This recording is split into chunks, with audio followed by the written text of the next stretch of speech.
Welcome, everybody, to Cinema Royale. I am Travis Thompson of PunchDrunkCritics.com, and we're back. I haven't been here in a couple of weeks. I've been really busy, but I had to come back for Top Gun Maverick, which is a movie that I feel like we've been waiting an eternity for, so I had to come back and do this one. And it comes out this week, so I had to get this one in. And the only person I wanted to talk to about Top Gun Maverick was my friend, Karen Peterson, Tom Cruise super fan. I had to have you in here for this. Karen, how are you doing? I'm doing all right. How are you? I'm good. I got a sound of an ice cream truck playing behind me I or can something. hear it. It kind of makes Yeah, me want you ice can hear it cream. too. Yeah, Yeah. it's annoying, but other than that, I'm great. And I just it's been an interesting day. I just did some interviews for Top Gun Maverick just a little while ago, which was really fun. And I'm excited to talk about this movie. And I'm excited to talk about it with you in particular because I know how big of a fan you are of Tom Cruise. So let's talk about it without giving away too much about the movie itself. Let me hear your overall thoughts on Top Gun Maverick. I freaking loved it. It's amazing. I mean, how specific do you want me to be right now? I will say, so it's funny because, like you said, we've been waiting for this movie a really long time. I mean, Tony Scott was trying to get it made for years, What and year did just he die? What year was that? he died in 2012. It's been 10 Yeah, years. hmm Jesus Christ, that's a long time. And yeah, and he'd been trying to get it made. And it was like his death is where Tom finally was just like, we're gonna do this for Tony. We're going to get this movie made. Yeah. And they did. And now it's in theaters. My relationship to Top Gun and Tom Cruise, my fandom for him, started in 1986. That summer, my dad, every year he would take me and my brother to the air show. Yeah. He insists that it was this one particular air show that doesn't happen until October, and it wasn't until October that year. And I know we did not see it in October. I know we saw the movie in the summer, like in July. Yeah. And so I don't know what air show we were at, but I do remember going to the air show and then going to see Top Gun afterwards. And I was only 9. I did not know what I was experiencing, but I definitely knew that guy on screen was amazing. And I honestly have been a fan since I was 9 years old watching Top Gun. So for me to get to sit and experience this movie, I mean, we were actually sitting together in Hall H of Comic-Con in 2019 when he showed up. The only time I've ever been in the same place with him at the same time. But when you weren't at Cannes just now for the premiere. You weren't there. Thanks for rubbing salt in that wound. I'm sorry. I'm sorry. It's okay. I'm over it. I'm sort of. I'll pretend I'm over it. Anyway, but no, I remember getting to see the first trailer, and then of course Warner Brothers screwed over Paramount by dropping the Cats trailer a couple hours later, and then that was all anybody could talk about. But just hearing that the start of the song, and then seeing just that jet flying over these mountains, and we didn't know anything about the story, but just getting to see those first glimpses, I had always been like, I'd love to see more, but I didn't really necessarily care. From the moment I saw that first trailer, I've been really excited about this movie. This is a really long way to get to what you originally asked me, was how I like this movie. I think we know now. But yeah, I just so I've been very much excited, like really, really looking forward to it sincerely and genuinely since 2019. And now that it's finally here, it didn't just live up to my expectations, it actually surpassed them. This is it's a better movie than I even dared hope it would be. Yeah, and I agree with you. And look, I don't have the same background for this movie that you do. It wasn't something that really clicked with me as a kid. I was a young black kid in a poor area. I didn't give a shit about Tom Cruise or Tom Gunn. I just didn't. I just didn't. And it wasn't until I got older that I realized how much love people had for it. But what was interesting to me about watching Top Gun Maverick, which finds Maverick training a team of hotshot pilots including Rooster, the son of his former friend and wingman Goose. Um, the thing that I thought about the most while watching it was this is this is like 80s Tom Cruise. This is like he's gone, like we've talked about it before, like he's like the last true movie star. And it's like this movie is like the prime example of it because it's like, yeah, most people who are like younger than us, all they know is Tom Cruise throwing himself off of tall things and and stuff like that. And it's because that's what he's been doing for years, is throwing It's himself off of true. things, you know. But Top Gun, when you watch that 80s movie, that's him as superstar romantic lead. That's him. That's the guy. And he's bringing that back for this role. And you forget how good he is at just playing that type of character when he gets the chance to play it. They don't make movies like this anymore, so that kind of role doesn't come around much anymore. But when he showed in this, that he still got it, man. Like some of those scenes he has with Jennifer Connelly are really great. Like Yeah. you're almost as good as the stuff he does when he's in the cockpit, in the cockseat, in the cockpit. Yeah. I mean, there's good as that, and he's just that guy who can do it all, and there aren't that many actors who can do it. Yeah, absolutely. Well, and I feel like a big part of the reason that this works is because Kaczynski really understands who Maverick is as a character. This isn't just about letting Tom Cruise show off and show his skills, which he has. And it's so funny. Every time there's a new Tom Cruise movie, people suddenly remember again that he can act and that he's a great performer. And it's like they forget in between movies. Because they like all people want to focus on is some of the crazy stuff that had happened in his life off screen, and that's some of that is going back more than a decade. And it's like, at what point are we just going to let that go and just embrace who he is on screen and just let that be something that we get excited about and celebrate? And In the public eye for 40 years, there's going to be yeah, something in his background like there's going to be a stretch where like everything wasn't going right, and he had that yeah. stretch, and now he's been past it for like 10, 20 years. Yeah, he basically just, once his last marriage fell apart, he just kind of retreated, publicly retreated and just went back into making movies, which is what he's always been very, very good at. Yeah. But yeah, I think specifically with Top Gun Maverick, the reason this is not just a fun movie, but is actually something really meaningful and more nuanced and deeper, is because there is this understanding that, a lot of people have tried to chalk Top Gun, the original, up to just being this, 1980s, US government propaganda piece about a bunch of just, Mhm. hotshot pilots. And I'm not saying that it's not that, because it definitely is. But I think that there's more depth to the original movie than a lot of people want to give it credit for.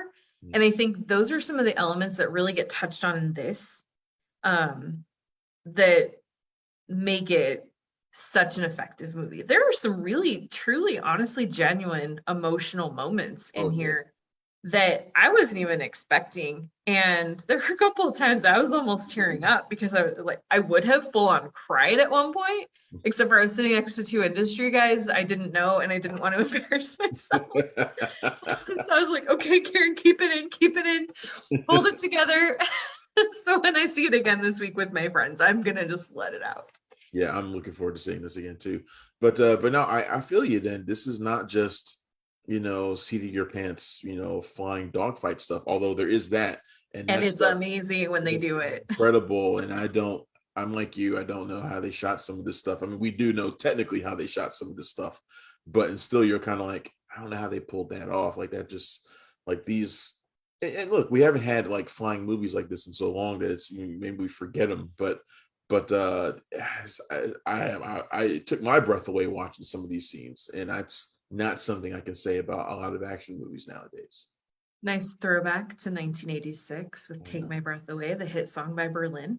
Mhm. That was intentional. um, but yeah, no, it's like, I mean, that was one of the things that was so fun in the original movie was seeing the way that they did some of these dogfights. And that is all I get I try not to use this word too much, so when I actually use it, I really, really mean it. But they elevate the the flight sequences Mhm. just better. This has some of the best flying I've seen in any movie ever. It's a little bit better And than that movie Stealth. You remember that movie Stealth? It's I slightly do better remember Stealth, yeah. than Yeah, marginally improved on a that. tiny bit. But no, just to your point, like some of it, you watch it and you're just like, how were they able to do that? How did nobody die making this movie? Because some of this should not have been possible. You know how fun this movie is going to be to watch in seats with like just the booming bass and like, or like some Yep. of those like rumble seats. We got some of those around here too. Like Yeah. those would be super fun to watch this in. It's so true. Well, this weekend when I go, I have tickets for Friday night to see it with friends. I don't know when people are actually watching this video, but um I my second viewing is going to be at an AMC in a Prime theater, which does that. Like it doesn't have the rumble seats, it's not the D box, Yeah. but you feel all the sound. As Nicole Kidman says, sound that you can feel. Um Let's talk about some of the relationships in this movie because yeah. Maverick, he's built a lot of relationships over the years, and this movie really focuses on there are a couple, but the one between him and Bradley or Rooster, played by Miles Teller, is so central to this movie. Um, it is a relationship that I think we always kind of were like they're probably going to be estranged in some way because of Goose's death. You expect resentment, but it's really not as simple as all that, is it? It's really not. And that's one of the things that I think makes this movie so great. Is it would have been very easy for it to and we would have just accepted if he was just bitter, like, oh, that's the guy who was responsible for my father's death when I was a little kid. Like we wouldn't even have questioned that. Yeah. But instead they went deeper. And it's something that when you find out the full story and you really understand what went on between the two of them and what happened, it's actually kind of heartbreaking and you understand where both of them are coming from. Yeah. And I think that's part of what makes this such an exceptional film. It's not just about great action, but it really gets into the heart of real people and treats them like real humans with real emotions. Yeah, I came away from this looking at Maverick a little bit differently than I had in the first movie. He's in this film, he's such more than just like a team leader or something like that. And more than just like the protector of his wingman. He's almost like the protector of everybody in his life. Like his circle doesn't seem like it's that big, Yeah, and he seems like he's somebody who's always looking out for them no matter what. We kind of see a little bit more of that when he reunites with Iceman for a little while, and one of those scenes that if somebody's going to cry, they're probably going to cry there. Uh, Especially if you know Val Kilmer's real life story, you can't definitely. think about it. Yeah. Watching those scenes, that scene was fantastic too. Yeah. But Uh, that's the thing though, like what you're saying just now. The thing about Maverick, and I think this is something that gets kind of overlooked or ignored about the character in the original movie. And I mean, he's very much a guy who does his own thing. He was known originally as being the guy who buzzed the tower, his and call sign is caused a Maverick lot. for a reason. Exactly. But it's because he just does, he's kind of a rebel. He takes things to the extreme. He does a lot of things that he's not supposed to, but that doesn't mean that he is a loner. He's definitely not. And it doesn't mean that he doesn't care about people. I mean, one of the opening scene Yeah, of Top Gun in 1986, the reason that happens is because he does care so much about his team. and this movie starts off with the similar thing that kind of mirrors that. Yeah, He's a maverick, but he's usually a maverick in defense of others. He's not usually a exactly. maverick just for the sake of being a maverick. Right. He's not reckless when somebody else's life is on when somebody else. That's it. Yeah. He is a little reckless, but not at the potential expense of someone else's health or safety. He'll be reckless to put himself on the line, but not Right. but not not to put somebody else on the line. Not that, which is one of those things that that you kind of felt was hung on the character Hangman, played by Glenn Powell. Mhm. Because his called it because he'll hang you out to dry, which is like the polar opposite of what Maverick is. You know. And they are good, not quite foils of each other because their relationship in the movie is a little different than that. But I think that seeing Glenn Powell's character and seeing the way that he sees himself and his own skills really does make it a good contrast to understand more about who Maverick is. Right. He's a good foil for Rooster as well. Definitely, yeah. Rooster, who's I think he's one of those guys, and I think the movie kind of establishes he's a I think he's probably a natural leader, but he needs to be tested. Like Mhm. he's untested. He needs to be put through the paces, which is Yeah, basically what this movie's about. Is putting him through those paces. So, definitely. what do you think about the relationship between him and Jennifer Connelly's character, who we will not give away? We will not say who she is, just in case there are some old school fans here who don't know anything yet. So we're not going to say anything. When I But found out who she was, I was so happy. yeah, I knew immediately, and it made me so excited. I was very excited to see Tom Cruise's on-screen love interest be age appropriate. I will say that. But also Jennifer Connelly is just such a great actress she's always and the natural for this kind of role, though, ain't she? Like it seems like she's always this person, like not like early, not like not this particular character, but I mean like yeah. when you want a dignified love interest, beautiful, She's and somebody luminous. who's She's so gorgeous in this. yeah, Yeah. she's Yeah. stunning in But this. she's also funny. She has a life too. I mean, the movie is definitely about Pete Mitchell, Maverick, but it's also, some of these other characters that are not the focus do still you get a sense of who they are Yeah, and what their lives are.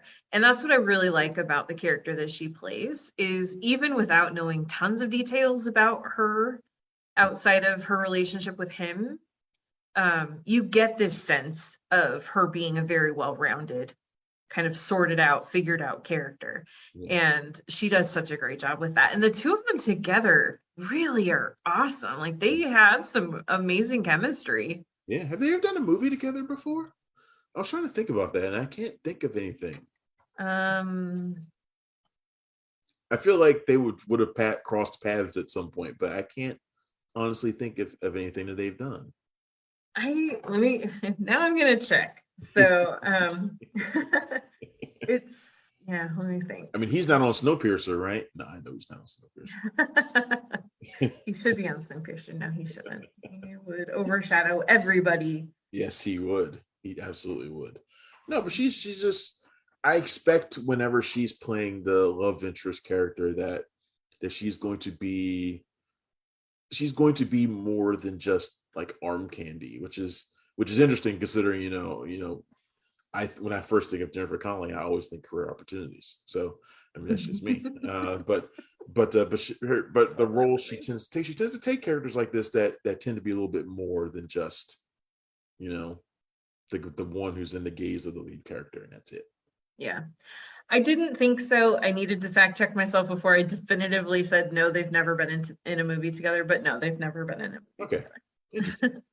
Interesting that they're just running into each other now in this movie, but I'm glad they did because they are really fantastic together. So They really are. They really are. And I like that they're without getting into too much about her specifically or what her life is. mhm. I really like the way that they unfold the relationship between the two in a way that makes sense. Once you learn a little bit about their history, Yeah, um, it makes sense. Like it's paced properly. yeah, yeah. I agree with that. So from the very beginning, this movie was always going to be about like not a passing of the torch, but Maverick as sort of the old guard, and like now we're into drone warfare. And I was in my review, I was like, we went through that whole phase where like everybody was making movies about drones and drone warfare, like over and over again. People were making, and I mentioned Stealth earlier. That's also a drone movie. which sucks. Fighter pilots versus a drone It's so plane. It bad. sucks. It's a terrible movie. It's so horrible. It's a terrible film. I don't even remember who directed it. It was terrible. I remember Jamie Foxx being in it. It's just, Yep. but and then when I read that, I remember thinking, well, this could suck then, because it was in the middle of all those other drone movies that we see. I was like, this could suck. They really do something nice with this though, and by giving Maverick his, maybe his last ride in the sunset, whatever, but also showing that, you know, human. There's never going to be anything quite like having a human pilot like Maverick, and that you always kind of do what you can when you have a pilot like Maverick. Like Yeah. you always want to have them. Like no matter Yeah. what, drones will never replace them, and it does that without being super heavy-handed about it, which is what I think. Yeah. Yeah. It doesn't have to be preachy. It can just, it makes its points in a way where like, oh yeah, actually having humans in the situation in the moment to make split-second decisions that computers can't make, or having to rely too much on, you know, satellite communications and things. Like there are some potential inherent problems in that system. But it doesn't have to really beat you over the head. The other thing though too is that I think that um this movie is a pretty uh interesting metaphor. Is that the word I'm looking for? Representation? I don't know. Of Tom Cruise, just to going back to your earlier point about how he's kind of the last movie star. He's the only one that's still committed to making movies like this. Yeah. And this movie show like this, the effects in this are not going to degrade. No. Movies that are on green screen 5-10 years from now, it's going to look Yeah. degraded. It's not going to look as sharp and good as it does now. These, because it's in camera effects and it's practical and a lot of things are actually happening, this is still going to look amazing 30-40 years from now when it's into whatever definition they're at by that point. It's always going to look incredible. And just this idea of Maverick teaching these young kids, look, there's an old way of doing things that still works. It's tried and true for a reason. And it's very similar to Tom Cruise saying there's a tried and true way of making movies and you can still do this and it's still amazing. Yeah. And you think about the commitment he put into making this movie happen. He said it was 10 years ago when Tony Scott passed away, and like you said, it's another 10 years after he died that the movie is finally coming out. 2 years of delays, and then we went through that whole period where it looked like, my God, is Top Gun Maverick going to come out on streaming or something? And he fought against it, because that would be fucking awful if this movie were to come out on streaming. Yeah, well, and it's, to be fair to people who are very passionate about streaming and defense of streaming, I think that is still how a lot of people, probably even most people, will experience this movie. And that's okay. Yeah. But I do think this is the kind of movie that if you have the opportunity to see it on a big screen, and especially if you have the opportunity to see it on a giant screen, do that, because this is an experience that you just cannot get in your living room. Yeah. You just can't. No, you can't. And there is still a stigma attached to movies that go straight to streaming, and it's not fair. It's not justified, because this isn't a world where straight to DVD or whatever is means that it's a bad movie or unworthy. But there are people that have that in their heads, that straight to streaming means that. And so if this wasn't getting a theatrical release on Memorial Day weekend, where it's probably going to make a bunch of money, I think it would have kind of languished. I don't know how many people would have actually given it time and attention if it was just released straight to Paramount Plus. Yeah. I just know that I'm now a gigantic Top Gun fan. And look, this is one of those movies that the sequel makes the original better. Like, I want to go back and watch the original again, and that's going to inform my enjoyment of the sequel, which goes back and informs my enjoyment of the previous one. The movies that work in concert like that are the best to me. Definitely. Definitely, yeah. I don't know if they'll ever do another Top Gun movie, If they do, sadly, it'll probably be a remake of some kind. But I am supremely happy with Top Gun Maverick, and I honestly I wasn't super excited about it until people started talking about it, over the last couple of weeks about how good it actually is, and yeah, and like I said, I'm super happy with this movie. I love it. I'm so glad that you liked it. I really thought that you would, but I was still like, the day I knew you were going to be watching it, I was like, I hope you like it. I was trying so hard not to oversell it to people, Yeah, because I know how frustrating that can be when everyone's saying like, this movie's amazing, and then you see it and you're like, it's yeah, fine. it's fine. But this is one that it's like, even if you're not bowled over by the story, you have to be blown away by just the overall look of it Oh man, and technical the stuff. things that they're able to do. Yeah, the technical stuff in here is so impressive. And Mhm. after talking to Glenn and Tarzan earlier about the movie, the stuff they were telling me, it seems like it was just the craziest production, and like it reminds me of what James Cameron was doing over with Avatar. It's one of those things where you're practically creating new stuff in order to be able to pull this stuff off, Yeah. and no one else has been able to duplicate the kind of thing you're doing right now. And it's just, and yeah, couldn't happen to a better movie. It's fantastic. So yeah, I can't wait to see it again. So there you go. Same. And I know you're I'm probably, gonna see this probably 5 more times I in was the gonna say you're theater. probably gonna see it a bunch of times. I'm gonna buy it on 4K Ultra the day it comes out. Oh man, I'm gonna be waiting for those emails from the studio where they're like, request a copy, like at the bottom of the email. I'm like, oh yeah, give me that one. I want that one. Yeah, Definitely want yeah, definitely. And well, and I think, it's so funny too, because I think this is a lot of times sequels are really not worthy of it, but I think this is a movie that could easily get, into the awards conversation down the lane too, not just for original song, which I think may happen as far as nominations go, but oh man, Claudio Miranda's cinematography in this is cinematography is just, amazing. I can't imagine, I cannot imagine how good the cinematography will have to be in another movie to be better than this. Yeah. I really My can't. only worry is that it's a little too early, and then it'll get forgotten. And they're going to need to re-release it. I hope they re-release it like towards the end of the year or something, so that kind of Yeah. put it back in people's minds. Like, hey, don't forget Top Gun Maverick, you The guys. good thing is people don't forget Tom Cruise movies. You forgot American Made. I didn't forget American Made. Well, you're not going to forget anything that Tom Cruise does. I'm talking about normal people. Yeah, I am still a little sad about American Made. I like that movie. That was a good movie. I did too. It was kind of it was the movie that just kind of got overlooked, and I don't know why. Yeah, I mean, there was other big stuff that year, so it, it's like, it well, it also seemed fairly ordinary. Like on the outside, yeah, if you didn't watch it or anything, it seemed pretty ordinary. yeah, It's for a Tom yeah, Cruise movie.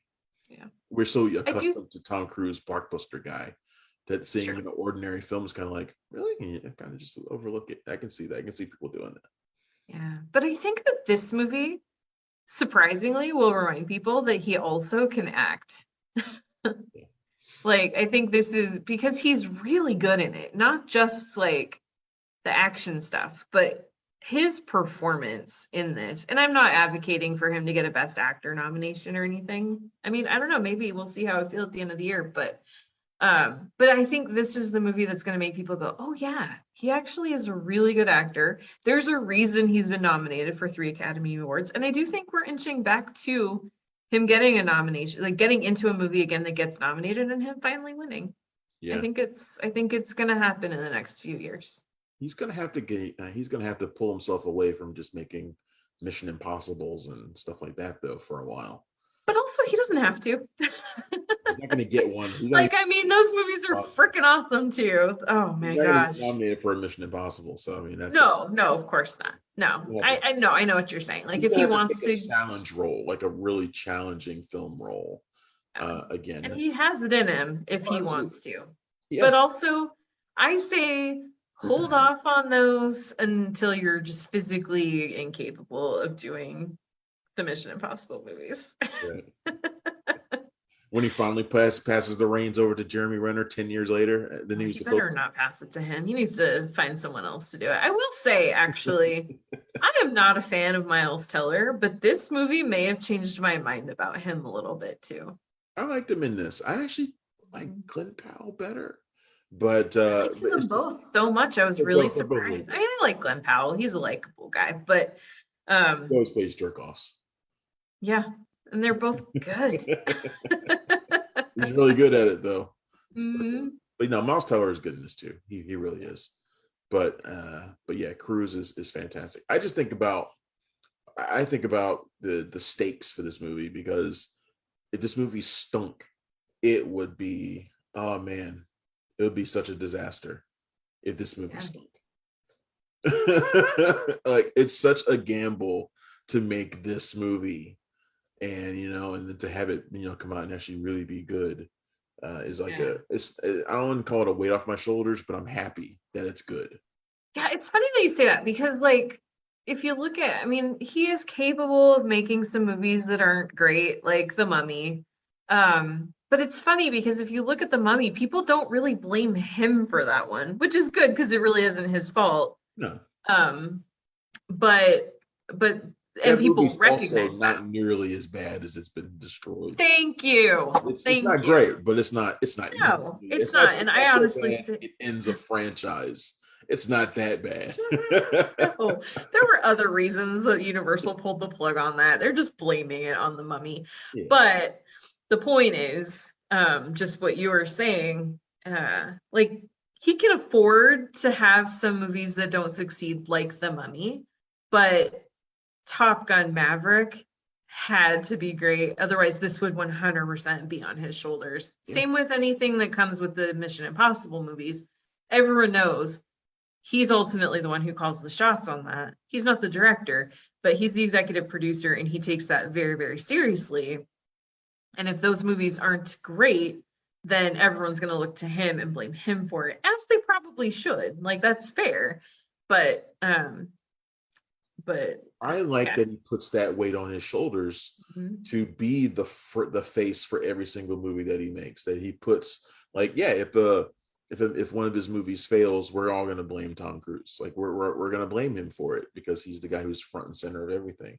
Yep. I like that he's willing to take that gamble and take those risks, especially on a movie like this, where, like I said, if it did badly, it's going to really stink up the joint. It's Yeah. going to really hurt if this movie sucks, because a lot of people hold that original movie with such reverence. People love that movie. It was a cultural touchstone for a lot of people. I think this one has the potential to be that for new people, if they go and see it. But which I think they will. I think people are going to go out and see this one in droves. So I Yeah. know a lot of people, and they tend to be my age, if I'm honest, are super pumped for this. Yep. I mean, neither of my parents has been to a movie in a while, and both of them are very excited to go see this. Yeah, yeah. This And one. I think it's our age and older. I think a lot of people's moms and dads are going to be at the theater this weekend. I know. This will be the movie to knock Doctor Strange out of number one finally. Oh yeah. Oh yeah. If it doesn't, I will die of shock. I Yeah, won't even know what to think. yeah. It'd be insane if it doesn't, but I think it will. All right, Top Gun Maverick. You've heard my thoughts. You've heard Karen Peterson's thoughts. Karen, tell everybody where they can find you every day. I am on Twitter, Instagram, and Letterboxd at Karen M. Peterson, and I link all my work to my other podcasts and websites and freelance work and all kinds of stuff, all those You've been places. doing some stuff variety, which has been great. People should go and seek that out as well. Thank you. Yeah, absolutely. And of course, I'm Travis Hobson. You can find me every day at punchdrunkcritics.com. You can find me on Twitter at punchycritic. You can find Punch Drunk Critics there at PDC Movies. You can also find me on Instagram and wherever else. If you're here in DC, you can find me on WETA around town, as well as some other places. I'm everywhere. All right, everybody. Thanks again for watching Cinema Royale. This has been our chat about Top Gun Maverick. That comes out this weekend, May 27th. So enjoy. I will see you next time. Bye. Thanks for checking out the show.